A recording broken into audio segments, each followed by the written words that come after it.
everyone. I'm Linda Nickell, and welcome to the Happiness Hour. My goal here is to help us all connect, inspire, and create. And every week, a new photographer joins us to share a bit of inspiration, creativity, and tips on how you can improve your photography portfolio.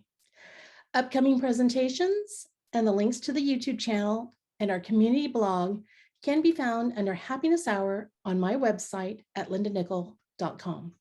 Elaine Pruden is here tonight to help me keep things running smoothly in the back. So thank you, Elaine. Tonight, my guest is Malcolm Wilson.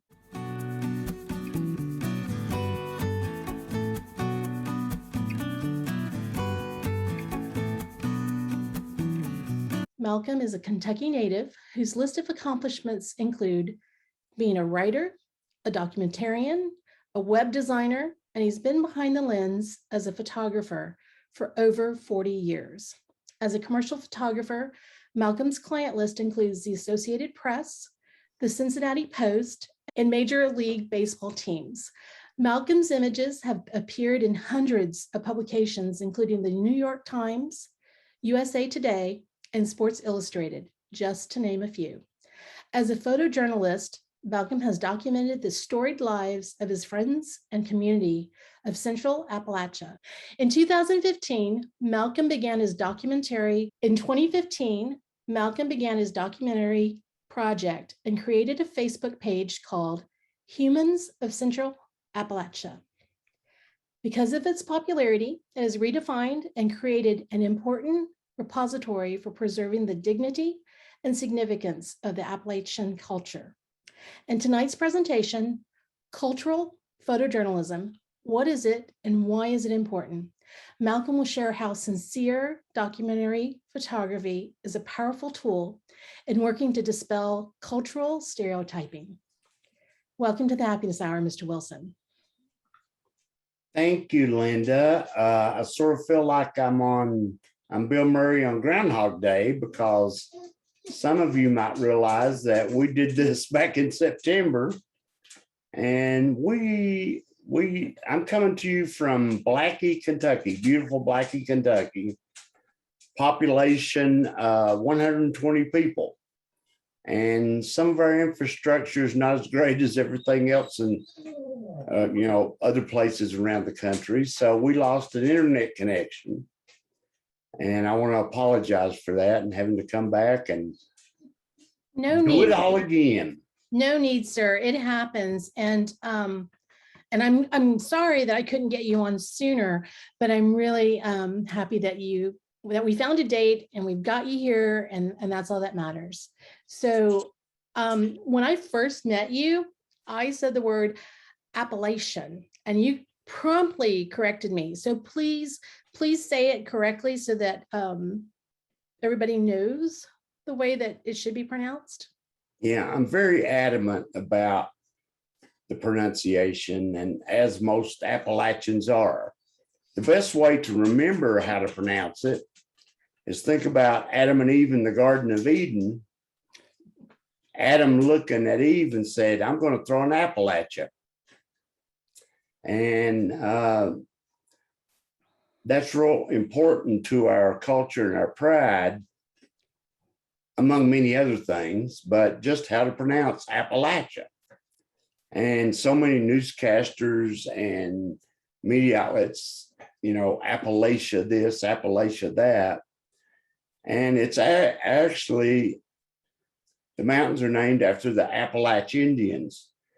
And it's a term that the Cherokee gave to the Appalachian Indian, which means people on the other side.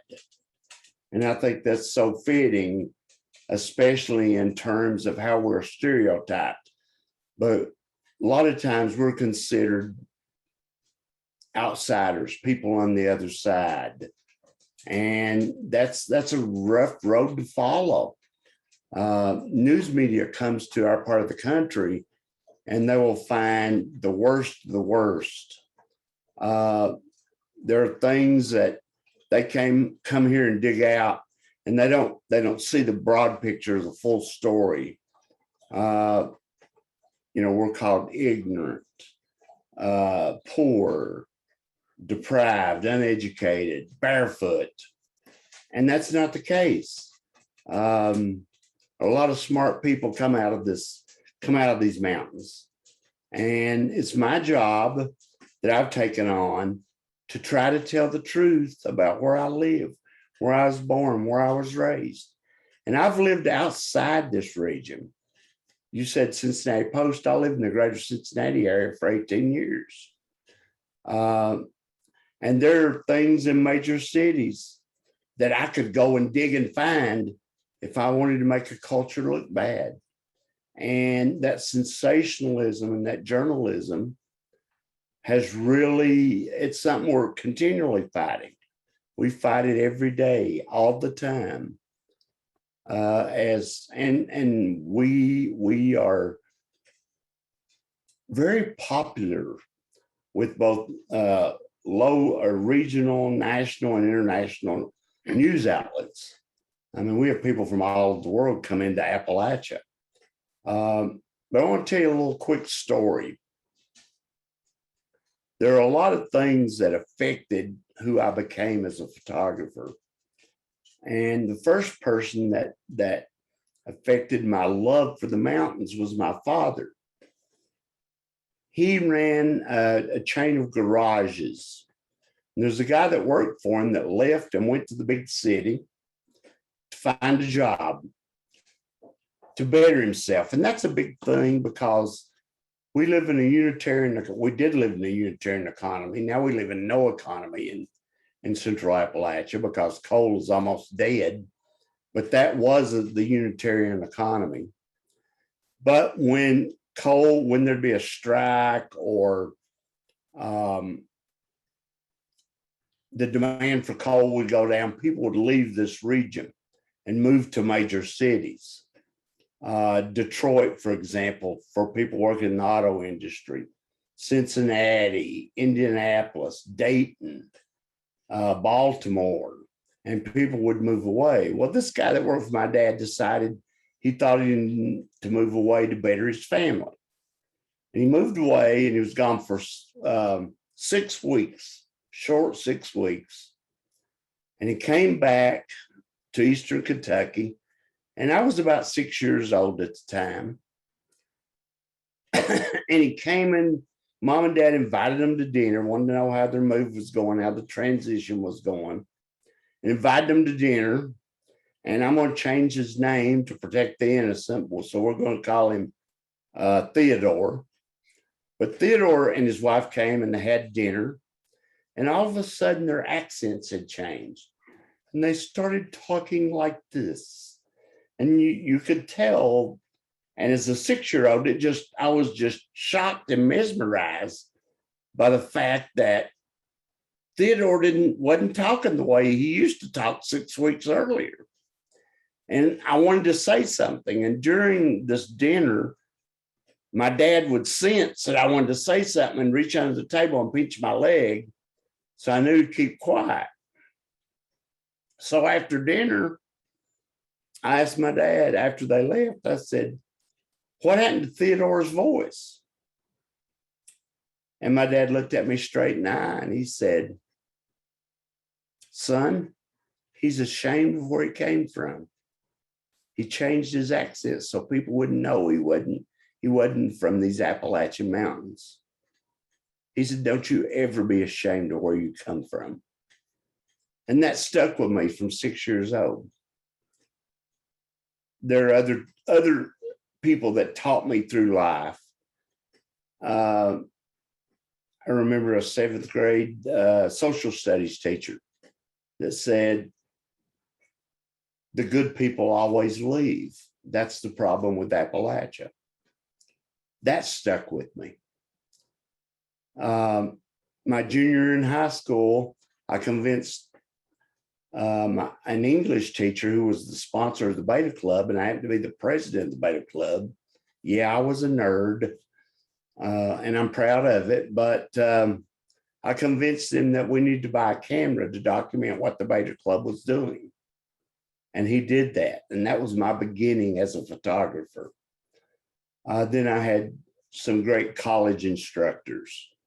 So I am so thankful for those in the teaching profession that saw something in me.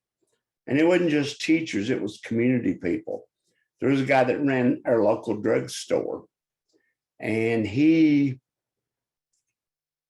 knew I didn't have a lot of money. So when they would come in to take out the old magazines, all the company needed was the little barcode on them, and they'd throw them in the garbage. And he would save all the photo magazines for me because there was only 3 photo books in our library at the time. And I'd read all 3 of them about 20 times. So he'd save those magazines for me. And when film would get outdated, he would give it to me. So it's taken a community to get me where I'm at today. And I get real emotional, to be honest with you, when I talk about this, because if these people had to help me along the way, I don't know where I'd be. So it's, but it's important to me to let people know what it means to be Appalachian. We're a proud people. We're a proud culture. We're a hardworking culture. We're an independent culture. And I was given some talents, and I'm going to use those talents. And I have for nearly 50 years to try to tell the honest story of Appalachia. I'm sorry, guys. No, this is wonderful because before everybody got in the room, it's like you've been doing this for however many years, but you're not stopping there. You introduced me a little earlier to Caleb, who is a 20-year-old intern who drives an hour and 43 minutes one way to spend time with you. Make that 2 hours and 43 minutes. Oh, 2 hours and 43. I am so sorry, Caleb. Yeah. Okay. So that's even more impressive. I was thinking 2 hours. Okay. But the work that you're doing is not just right now. It'll carry on through. Now I'm going to tear up through what Caleb does. And if you teach Caleb all the things that you do, hopefully, if we cross our fingers, he will pass that on to the next person. So your work is not done, and it will continue. So, all right, oh my goodness, I don't think I've ever gotten teared up on the happiness hour. All right, we're gonna reel it back in and take a deep breath. And are you ready to show us the place that you grew up and the people that you love and the story? Yeah, that would be wonderful. That'll allow me to hide my teary eyes. I'm okay with teary eyes. I personally am not, because I will have, it won't be so pretty, but sincere. So we're going to talk about a few of my photographs. And although I don't consider myself a landscape photographer, I do make some landscape photographs so people get a sense of the rugged part of the country in which we live. This was taken on top of Pine Mountain, which is right here in Letcher County, the second highest mountain in Kentucky. The highest mountain is in Harlan County, which is where I grew up. And if you stand on Pine Mountain, looking across the valley, you can see Black Mountain, the highest mountain in Kentucky. But it's rugged terrain and crooked roads and hollers. Yeah, we call it not hollows. If you come down here, it's hollers. You live up a holler. And I live up a little holler, to be honest. We have a little cabin up a little holler here in the community of Appalachia. But I make these landscape photographs just so people can understand where the people, I'm mainly a people photographer, a documentary photographer. I do a lot of location portraiture, a lot of documentary portraiture. Well, let's look at one more landscape. Again, this is another shot made from the top of Pine Mountain. And this is real early in the morning. And if you go up there real early in the morning, the fog sits in the valleys and the mountains peeking through look like islands. I shoot everything mirrorless. I'm a Sony shooter. I began mirrorless with Olympus Micro Four Thirds cameras. I suffer from something called essential tremors, which caused my hands to shake. And I went, during the film days, I was a Nikon shooter. When I first got into digital, I went to Canon. And then in my 40s, I was diagnosed with essential tremors, which some people call Katharine Hepburn syndrome. That's why Katharine Hepburn always was jerking her head. So I kept watching the Olympus cameras. They were the first to develop in-camera image stabilization. So I made the jump, sold my Canon equipment, went to Micro Four Thirds. Everybody thought I was crazy. But Micro Four Thirds is a great format. And I was happy making prints as big as 24 inches on the longest dimension for Micro Four Thirds, and they look gorgeous. Then as Sony developed and as they got up to speed doing the same kinds of technology in their cameras as Olympus did, I made the switch to Sony. Although I still have I have about 3 Olympus cameras I can't get shed of, a couple of Pen Fs, digital cameras. They're just wonderful little cameras, but that'll give some background on the kind of equipment I use and why I use it. This gentleman was a West Virginia coal miner. He's also was a school teacher. He recently passed away. In fact, I think he passed away between when we first started this, tried to do this in September, and now. His name was Fred Powerhouse Powers.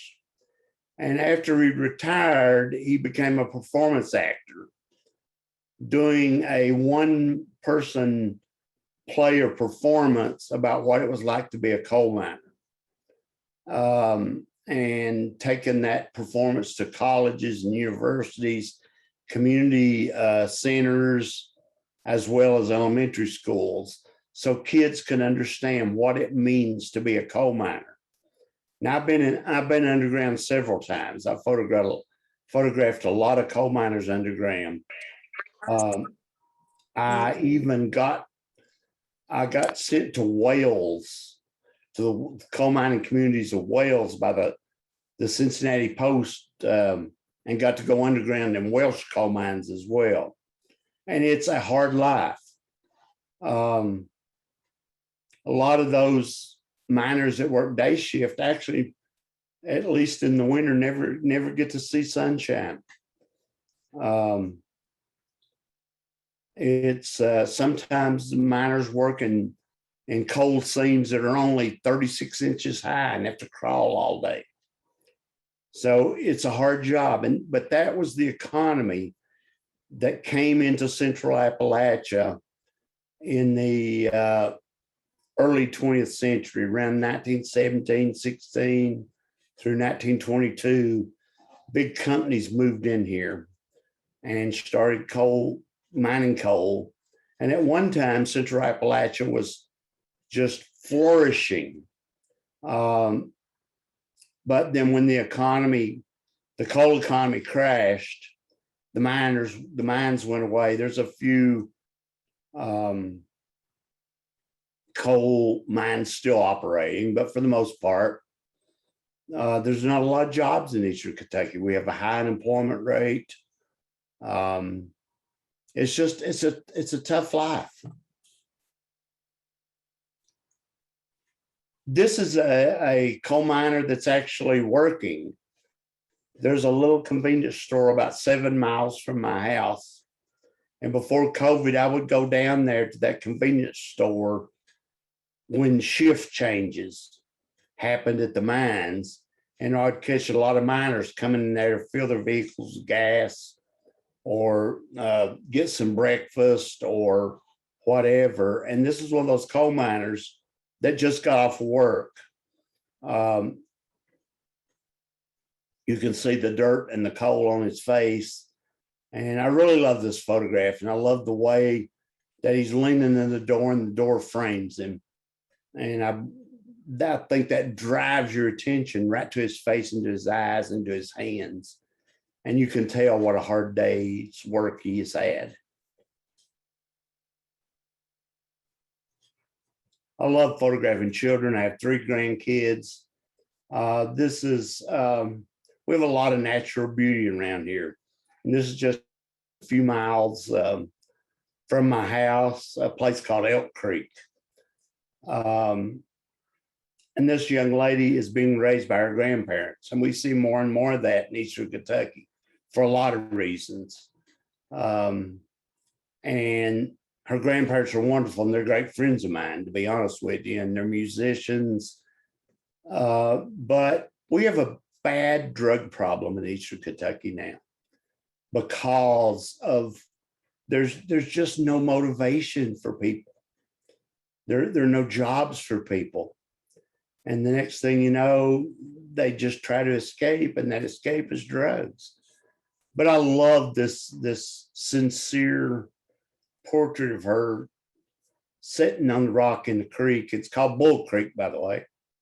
And she's eating a Pringles potato chip there, if you look in her hand. But we went out four-wheeling with her grandparents when I made this photograph.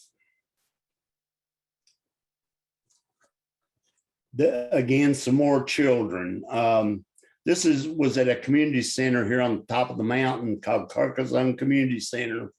And it was a 4th of July celebration. And I just love these little kids. And that one little guy on the left there, he sort of reminds me of Alfalfa from Little Rascals. And I'm showing my age by talking about Alfalfa, but I just love this picture. And it reminds me of my childhood. One more children. This was at a local grocery store, and their aunt had them out that day, and she went into the grocery store shopping, and they were in the car, and I knew their aunt, so I made this photograph of the kids. And I can remember times as a child when my mother and her neighbor would go to the grocery store and leave us all in the car while they went in shopping. And so again, it's very reminiscent of my own childhood. And a lot of times I find myself making photos that make me remember how I grew up and what these mountains meant to me as a child. You might recognize this young lady from a previous picture with the 2 little boys. But there are a lot of subcultures in Appalachia. There's a music subculture, there's an agricultural subculture, but a big subculture here is four-wheeling. We have all these mountains, and there's all these old logging roads and all these old mining roads, and people get out on Saturdays and Sundays. And if you want to fit in, you got to have a four-wheeler in Appalachia. And me and Amy just recently bought a new one. I had an old one. We just recently bought a new one. But this is a four-wheeler excursion on an old mining road on the mountain, and this little girl just hugging her dog. I talked about other subcultures, one of them being agricultural. I'm going to show you about 3 photographs of a farming family in Appalachia. And this is one of them, this young lady. This is one of the photographs I made for the Humans of Central Appalachia project. Usually I end up interviewing one person in a family, but this particular family, I interviewed every person. And what we do with Humans of Central Appalachia is we do an interview, and then I make photographs of that person. And this young lady, I just adore this picture of this young lady. And back in the day, you know, I'm old school. And when I started my career working for local newspapers and things like that, and even in the Cincinnati Post, it was mainly black and white. And I have a real love and affection for black and white. And that's why I'm even recording this video tonight that you're seeing from Blackie in black and white. And it just, I think there was a Canadian photographer, and his name escapes me right now, and I apologize. But he has this quote that I thoroughly believe is dead on. With a color photograph, you see a person's clothes. With a black and white photograph, you see a person's soul. And I believe that. So I do a lot of my work in black and white. I shoot everything in RAW, by the way, on my Sonys, and do the black and white conversions. I'm very anal about my work and my tonal values and things like that.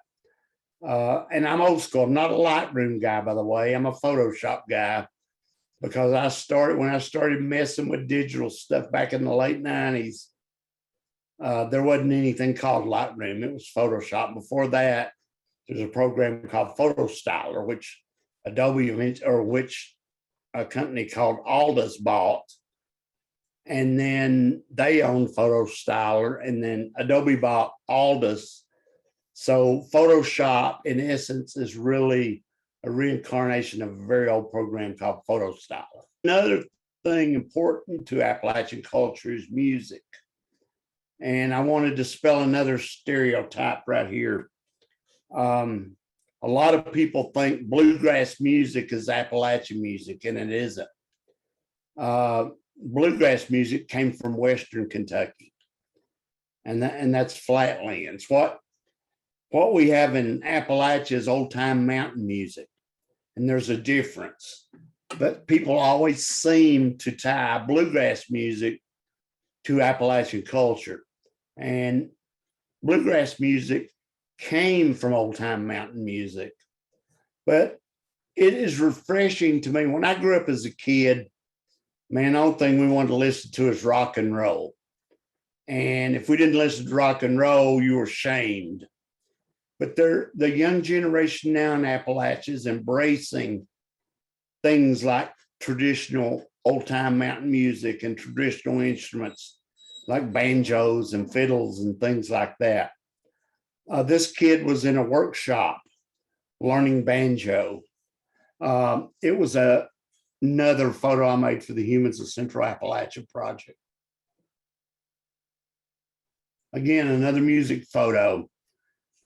This gentleman's name is Randy Wilson, and he's well known around these parts and beyond, all the way down into Florida and places beyond, as old time mountain musician and storyteller. That's something big too in Appalachia. We're all storytellers.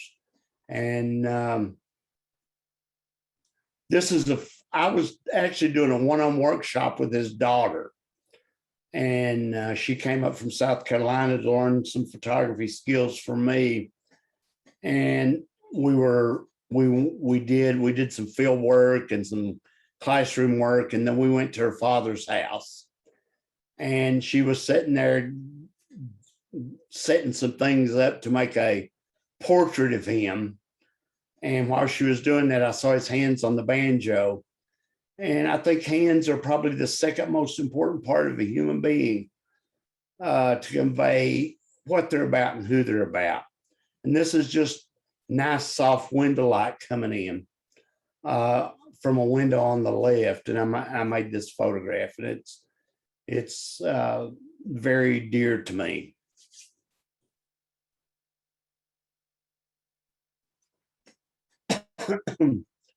I love this photograph too. Reminds me of my days as a teenager.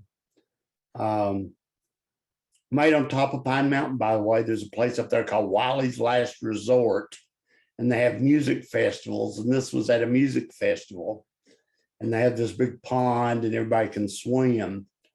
And that young lady on the front there is now the leader of a band that's grown in popularity, not only across the state of Kentucky, but across the nation. Her band's called Magnolia Boulevard. And it's based in Appalachian music, but it's rock and roll and blues. And she has a voice a whole lot like Janis Joplin. And before COVID hit, they were traveling with a band. If you're familiar with a famous band called Blues Traveler, they traveled not only the country, but the world with Blues Traveler. She now has a child and an amazing musician, but I just love this photo and the free spirit of it. Talked about agriculture. I photographed this gentleman quite a bit. His name is Tim Sanders. He runs a farm called Indian Creek Settlement Farm. And earlier you had met, Linda, one of my students who's here, Peter Perry. And Peter came down. Peter is a professor at the University of Kentucky. And he came down to do a one-on-one workshop with me. And I was teaching him how to do photo essays. And that's something big in my repertoire. I do a lot of photo stories, photo essays.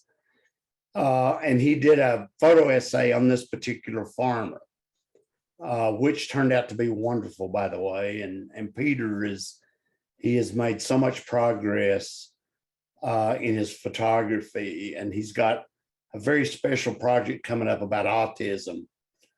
But maybe one day you'll have Peter on here too. Well, I'm just going to interrupt and just say Peter Perry on my list. But Tim Sanders is a heritage farmer.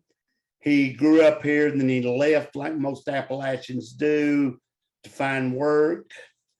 He worked on a Native American reservation out in the western part of the United States doing social work, and he moved back to his old family home place. And he has heritage goats and heritage cows. And he has this love for animals. And you can tell from this picture, that cow licking him, the animals have an affection for him as well. I showed you that little girl earlier, standing in the doorway. This is the whole family that I interviewed. They're the Hubbard family, and they live in a place called Artemis, Kentucky, not Artemis. They like to pronounce it Artemis, Kentucky, and they're farmers. And this is on their back porch there, and an amazing family, and an amazing what the gentleman there in the back, Chris Hubbard, knows about seeds and plants, and he's just a walking agricultural library. It's amazing. This is him again with his other daughter. This is in their living room. I was in there talking to his wife, and his daughter came up there and he gave her a kiss. And one thing we learned as photojournalists a long time ago is be ready. And I always try to be ready. I take the camera, by the way, everywhere I go. I don't leave this house without a camera. If you see me without a camera, there's something wrong.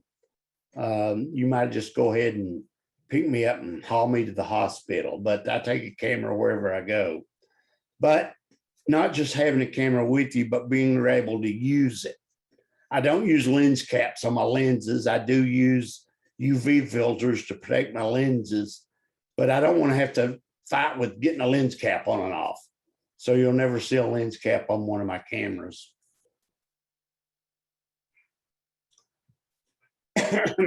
This was a young couple. This was, I think, back in early spring of 2015. This was at a Bernie Sanders rally held here in Eastern Kentucky. And it was cold that day.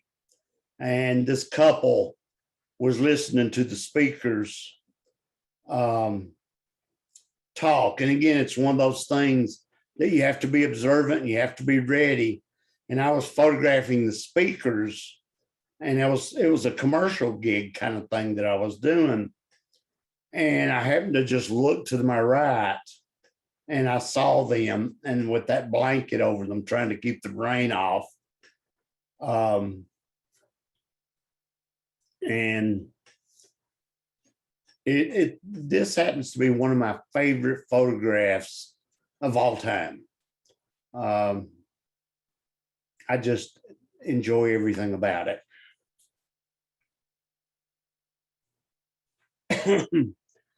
This is another one of those situations when you're going to be ready. I was actually doing some commercial work to make a calendar as a fundraiser for a gentleman. And we had these men and women show up for the calendar. And it's sort of funny. It was, you might remember the girls on top of and the guys on top of there at Walden Pond, and the musician I talked about. Well, it was him trying to, this was taken at the same place, Wally's Last Resort. And we did 2 calendars called the Bow Calendar and the Wow Calendar.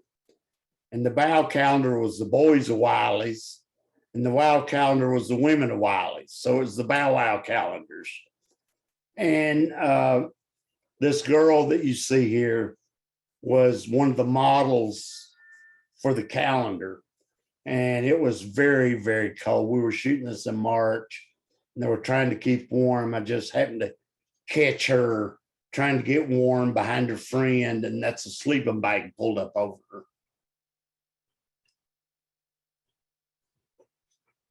This photograph was made in Whitesburg, Kentucky.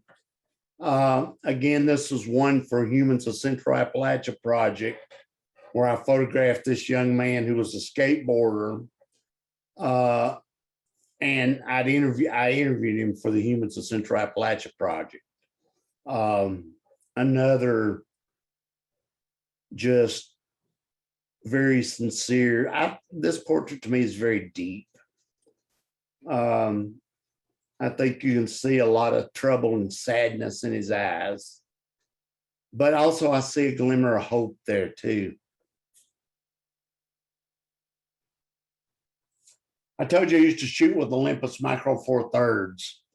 This photograph was made with Olympus, and the only light was a big lighter. So anybody that tells you you can't make great photographs with Micro Four Thirds, you can just go jump off a cliff. I'm kidding, but this was at a music festival, and I happened to look up and she was lighting a cigarette, and I made this photograph. And what makes this photograph is the light. And again, the light, other than the background light, by the way, is the music stage that you see, the out of focus, the bouquet back there. But her whole body was lit literally with a big light. Let me ask a question that Yes. is in the chat. Don was curious. I know this is done with a lighter, but do you typically use natural light or do you use some flash? I don't believe in flash at all. Okay. I do. Now I have some Godox for location commercial work, and I have Alien Bees, and I actually have a studio. But for my documentary work, I don't believe in flash. I will sometimes use a reflector, but I learned that in the newspaper business a long time ago. If you bring flash into a scene, then you're bringing yourself into a scene. So I don't do that. Now, I did recently get a Rotolite LED that I'm going to use to fill in the shadows some, but no, I don't. I got some flash. Like I said, I got 3 Godox with all the goodies and the Godox 200 Pros, and for commercial work, it's a different ball game. Sure. You know, you're pleasing the client, but with this work, I'm pleasing myself. And I try to make the work as honest as I can humanly make it. And introducing flash doesn't make it honest, in my opinion. Okay. Thank you. You're welcome. If you guys want to know where I live, that's my house in the background right there. Of course, it's changed a lot. This is when me and my late wife, Jennifer, first bought the house in 2016. We've since remodeled the whole house and added additions, and I got a big studio, but we had to have a lot of dirt moved and stuff. And this is the guys that brought the dozers and moved the dirt. And he's closed his business now, but the guy on the left, everybody in Eastern Kentucky knows him as the gravel man or gravel man. So if you need dirt moved or you needed gravel at the time, who you going to call? Gravel man. So this is Gravel Man. He always brought his dog with him on the job site. That's Peanut, who passed away. And the guy on the right is his helper.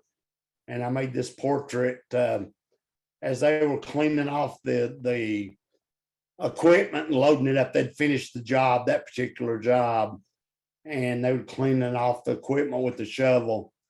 And I went down to pay him, and I said, I got to make this portrait. And Gravel Man was always kind enough to pose for my camera.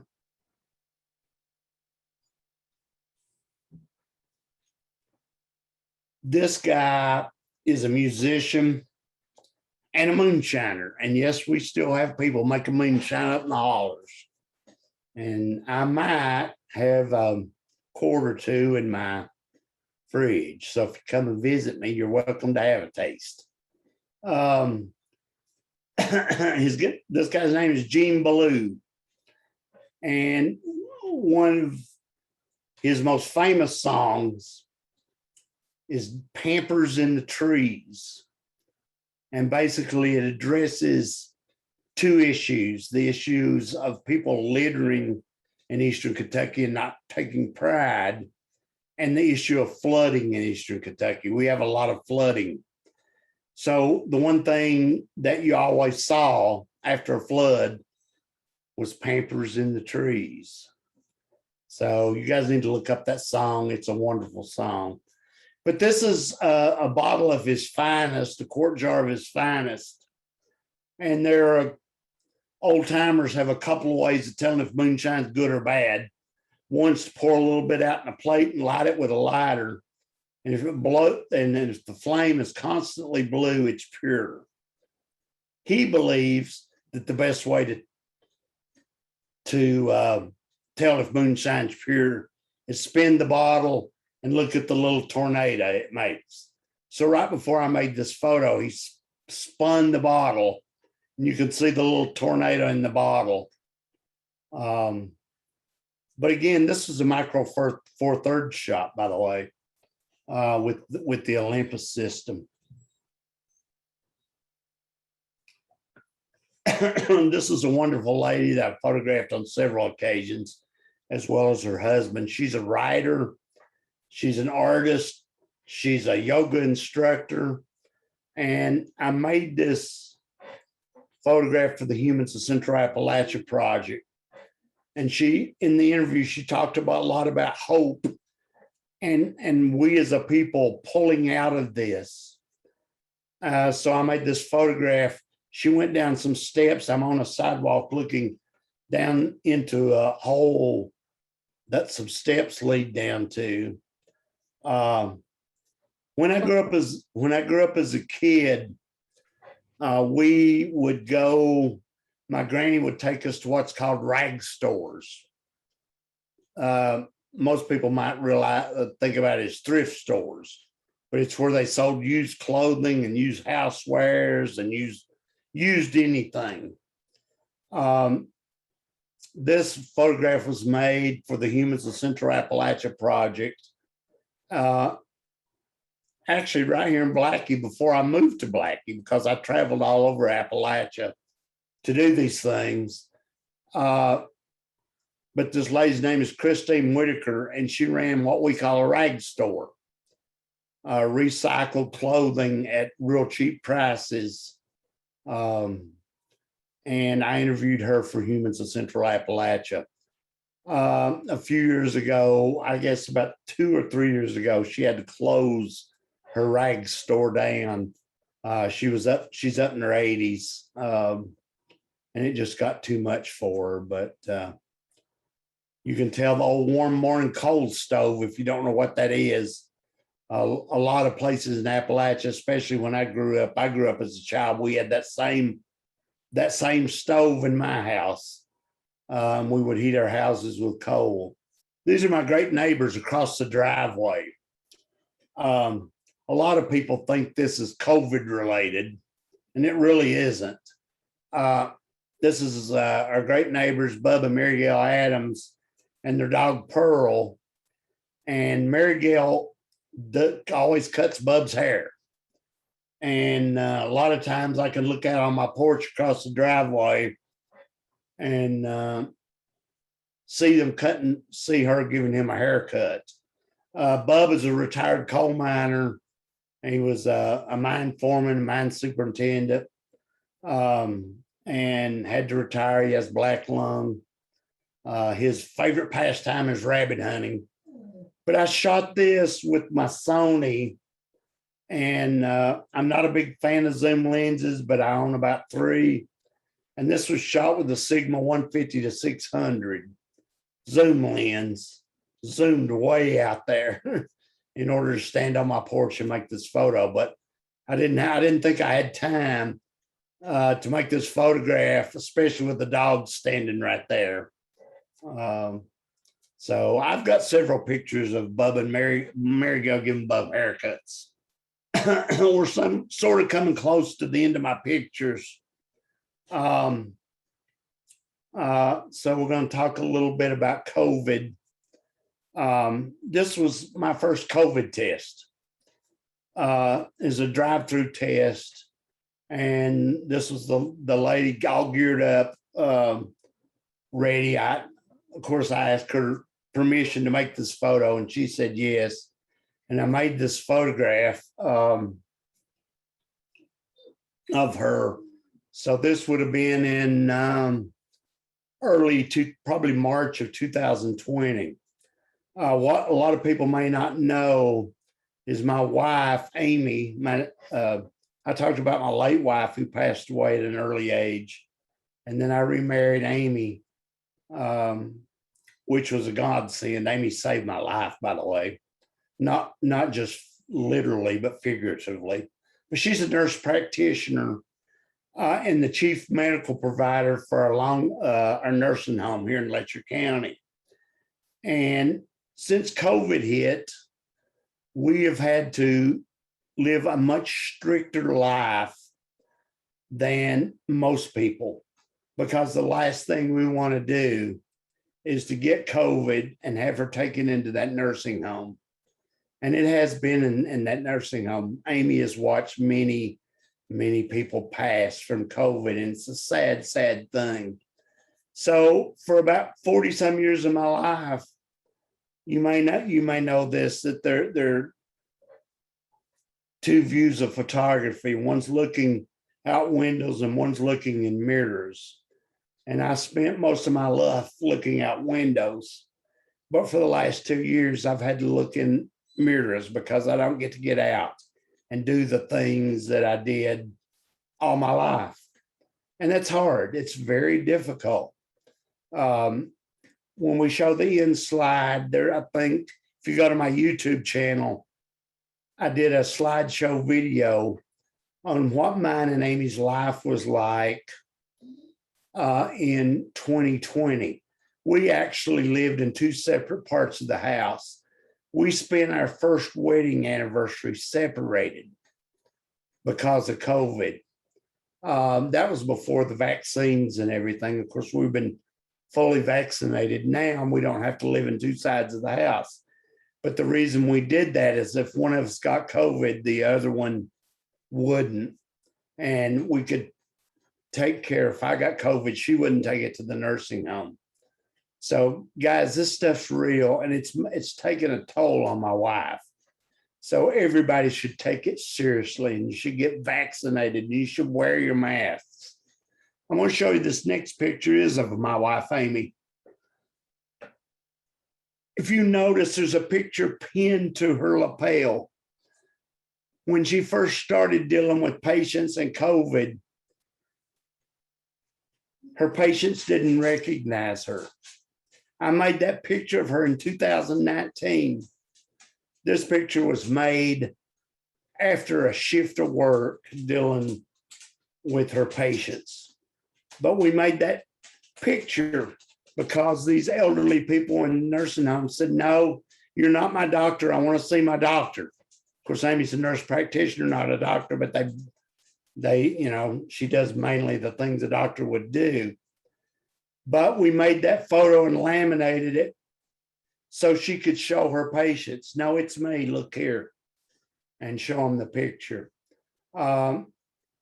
This picture's got a lot of attention.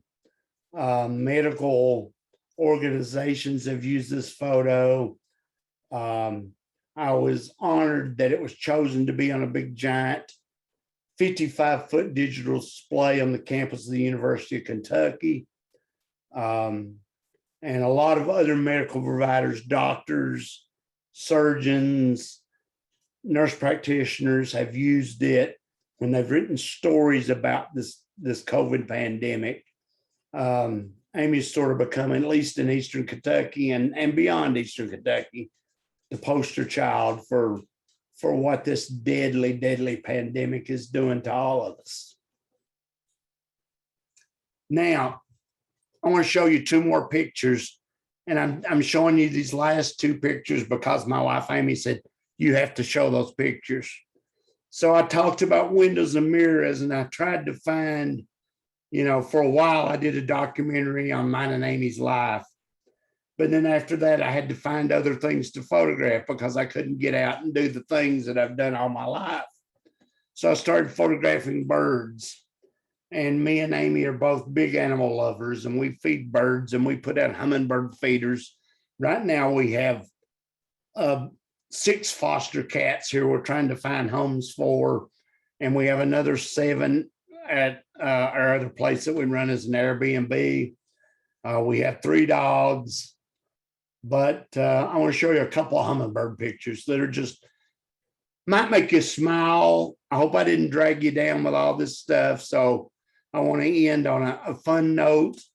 And these last 2 pictures are air combat pictures, is what I call them. Yellow jacket versus hummingbee. There's the first one.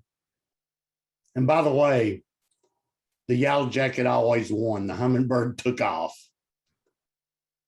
And here's the second. And again, I was just happened to be sitting on the back deck with the camera and saw this battle ensuing. So it's all about being prepared. So I'm ready if there's some questions. I guess you want me to go to the last slide, Linda? Yeah, go to your last slide, and then that'll give people a chance to put in some questions if they have them. So you guys can either screenshot that, or it'll be on the YouTube video, and you'll be able to go back and watch that or capture it if you can't at the moment. I don't see any questions, Malcolm. Okay. So I'm going to give them another second. Go ahead and take down your screen if you don't mind. All right. So there's a really nice comment here that I want to read. It's from Elaine. She says, nothing is more impactful than documentary work than shooting in black and white. She thinks color is just a distraction most of the time, especially when shooting people. And your images have a lot to say. They're very nice. So that was from Elaine. And there's going to be some nice comments in here. Susan she was here for your previous presentation, or part of it, before we got cut off. And she said that you had talked about how you asked people for permission to, quote unquote, make their photo. Do you ask everyone that question? Well, I cherish people who are great at street photography. And I've made a few street photographs. But to me, it's taking something that maybe don't belong to you. At least that's how I feel. Okay. But I love enjoying great street photography. I got a great photographer friend in the Philippines, by the way, would be somebody great to be on your show. Okay. And I will hook you guys up. Please do. Yeah. But she's an amazing photographer, and I really cherish what she does. But yes, I try to ask permission either before or after. Sometimes it's after. Sometimes I make the picture and then ask. If it's okay for me to use it, or I get their name and talk to them about what I'm doing.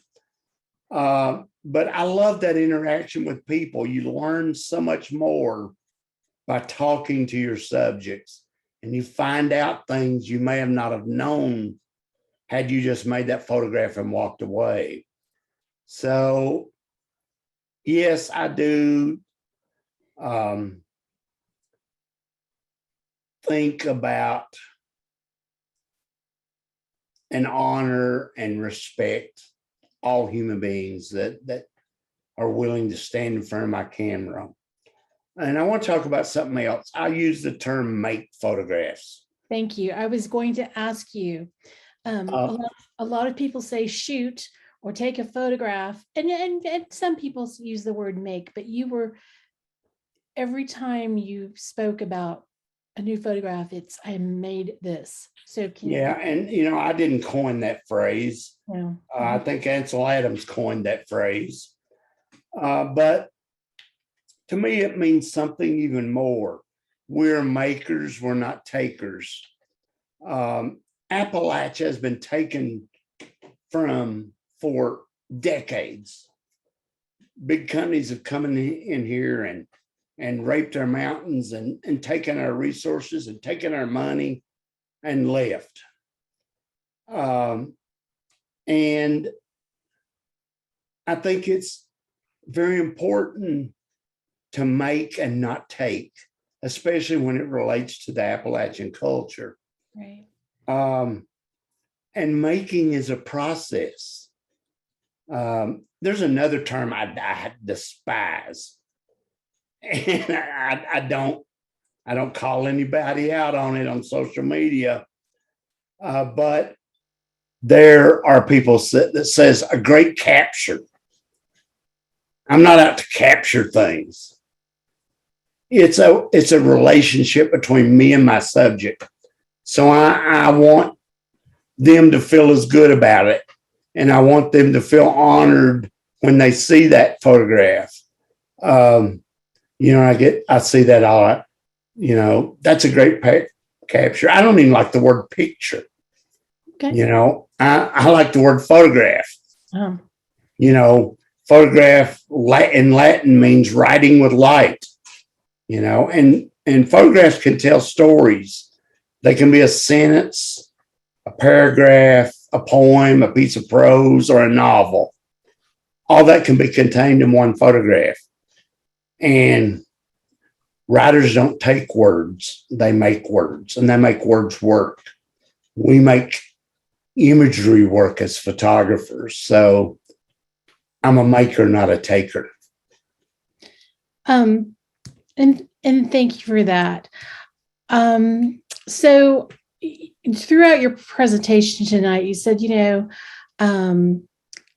this is another person that you should come and have them on the show, even though I'm not sure that this is a show, but and I would love to get those names, and I will circle back and get those contacts from you. But I don't know if she's in this room or not, but I get a lot of questions about how do you get people to come in and do a presentation for you? And I always joke and I say sometimes it's because I've got a big pile of blackmail and I can use it. And I wanted to kind of tell people how we ran across each other, because yes, honestly, our paths would not have crossed but for a lady named Rebecca. And I don't know that you know this whole story, Malcolm, but if you do, I'd love to hear your version of it. Yeah, I know it. Okay. So do you want to tell it? Well, I'll tell my version and you tell your version. Okay. So keep me honest. my wife Amy grew up in Cary, North Carolina, and she grew up. One of her childhood friends, who's on here tonight, Okay. Mitzi Jordan. Mitzi Jordan lives in Texas. Her significant other is Rebecca, and you went into a hospital in Texas to have some surgery.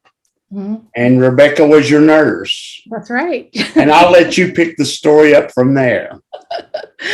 All right. So I was being prepped for some surgery, and I had my earbuds in, and Rebecca asked me, well, what are you listening to? And I said, oh, a podcast. And I don't know if she asked me what kind, but I said photography. And I said, I'm trying to learn, and I'm trying to, kind of understand what makes photographers do what they do. And so she goes, I have a really, my partner's best friend is married to a photographer, and you should have him on. And I'm thinking, okay. And so I only have my iPhone, so I'm typing in this name, Malcolm Wilson, and then she whisks me off, and the last thing I'm out of it. And I wake up, and the first thing that I remember, and there was not a whole lot to remember, was, wait a minute, I took a note, and I looked at the note, and it had this Malcolm J. Wilson. I'm like, who the heck is that? And, it slowly came back to me, and I thought, you know what? I'm just going to send him a note. And I actually sent you the note from the hospital bed, and you said, sure. And so that's how sometimes speakers come to me. And it's funny how people cross your paths, but they're opportunities. And for me, it was to learn a little bit about your state. And, you're calling it culture. I'm calling it your people. And it's our backyards. It's, it goes back to, we photograph what we know, and we photograph what we love. And this is one of the most sincerest, personal for me, presentations that, I think you're numbered 95 if I have to go back and check my numbers. And I truly, truly appreciate the time that you took to come and do this for a bunch of strangers. And I'm very honored to, include this in my Happiness Hour project. And I hope that that people will watch it and want to learn a little bit more. And so with that, I'm going to close out the session and thank you very sincerely for doing this. I really appreciate it, Malcolm, and you've made me want to come and visit you. So I really appreciate it. Well, I want to thank you. I was so humbled when you asked me to do this. And when I first went to your YouTube channel and I saw that George Bush's photographer and Michael Jackson's photographer and a Pulitzer Prize winning photographer had been on the show, I went, man, this is above my league. No, it's not. No, it's not. The White House photographer stalked me on Instagram, and that's a true story. And people in this room can back me up. He stalked me and introduced me to, Michael Jackson's photographer. And it's the world is really small. And what I have learned personally is that, I'm not interested in portraiture, but I was fascinated. I'm fascinated by the stories of these faces and these people and this life that I'm not familiar with. And when we connect over an image, it makes us all a little bit more caring and respectful. And all we need in this world is kindness. And that's something that I really push. That's kind of my little personal mantra, that photography is inclusive. Everybody can play this game. And some images resonate with others, and some you'll scroll past them in your Instagram feed. But when you learn the stories behind why someone made that image, that means something. And your body of work does that for me. And I've learned a whole lot tonight, and I'm very, very proud. And I'm very grateful to you, Rebecca, for saying, write his name down. Because our paths probably wouldn't have crossed but for her. So amen to that. yeah. All right, guys, you can connect with Malcolm through his website, humansofcentralappalachia.org. And if you're on Facebook, look for his work under Humans of Central Appalachia. And if you're on Instagram, it's humans, I'm going to say it's at HOC Appalachia, Humans of Central Appalachia. And I'm going to link all of those social platforms to the notes below in the comments. And with that, let me, any last words, Malcolm? I kind of cut you off a little bit. No, that's all right. I just want to thank you again, say I'm humbled, and Rebecca and Mitzi, hi. I'm sure Amy would say hi. And the amazing thing is I haven't, Amy hasn't. I've never met Mitzi or Rebecca. We had planned to do that this year and it didn't happen, but it seems like there needs to be a road trip. Yeah, for somebody. They come this way a couple times a year, so make it work, people. Make it work. Yeah. All right. And Linda, thank you so very much. The pleasure is mine. Y'all, next week, I'm excited to introduce you to Katie Waddington. Katie is a young wildlife photographer from the United Kingdom who will be here to present Rediscovering Your Local Wildlife with Meet Your Neighbors photography technique.